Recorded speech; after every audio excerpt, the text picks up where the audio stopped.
Media Telugu రాజకీయాలతో సంబంధం లేకుండా కేవలం ప్రజలకు సేవ చేయాలనే సంకల్పంతో ఈ ఎన్నికల బరిలో నిలిచామని ప్రజలు ఒక్క అవకాశం ఇవ్వాలని నిజామాబాద్ కార్పొరేషన్ 3వ డివిజన్ నుంచి పోటీ చేస్తున్న ప్రసన్న కోరారు. తన భర్త ఎన్నో సంవత్సరాలుగా బీజేపీ కార్యకర్తగా పనిచేస్తున్నారని, ఈ ఎన్నికల్లో టికెట్ వస్తుందన్న నమ్మకంతో ఈ రోజు నామినేషన్ దాఖలు చేశామని తెలిపారు.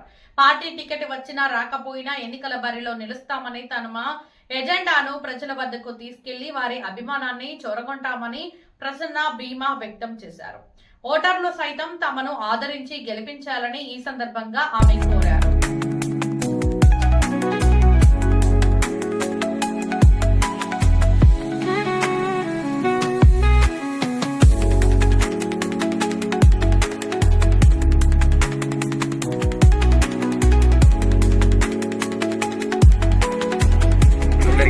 నమస్కారం.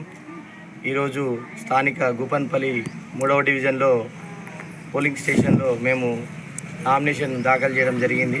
మేము ఇంతకుముందు బీజేపీలో వర్క్ చేయడం జరిగింది. 2008 నుంచి ఇప్పుడు చేయడం జరిగింది. మేము టికెట్ ఆశించామండి బీజేపీ నుండి. టికెట్ ఇంకా ఎవరికి ఫైనల్ కాలేదు. వచ్చిన ఎడల మేము బీఫామ్ తోటి మళ్ళీ దాఖలు చేయడం జరుగుతుంది నామినేషన్. లేకపోతే రాని ఎడల మేము ఇండిపెండెంట్ అభ్యర్థి కానీ నిలవడం అనేది తప్పనిసరి ఉంటుంది. ఇది ఓన్లీ మా ప్రజల సేవ కోసం మేము ఉంటున్నాము. ప్రజల సేవనే మాకు ముఖ్యం.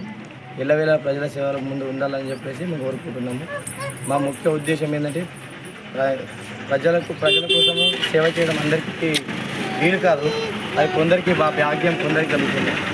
కాబట్టి ఇలాంటి మంచి భాగ్యాన్ని నేను వదులుకోలేదని చెప్పేసి నేను ఈరోజు నామినేషన్ దాఖలు చేయడం జరిగింది. 100 మంది వచ్చింది కాబట్టి మా భార్య బండ్ల ప్రసన్న గారిని అభ్యర్థిగా పోటీ చేయించడం జరుగుతుంది. అందరికీ ధన్యవాదాలు. అందరికీ కుప్పన్పల్లి ప్రజలకు, ఆ డివిజన్ ప్రజలందరికీ ధన్యవాదాలు.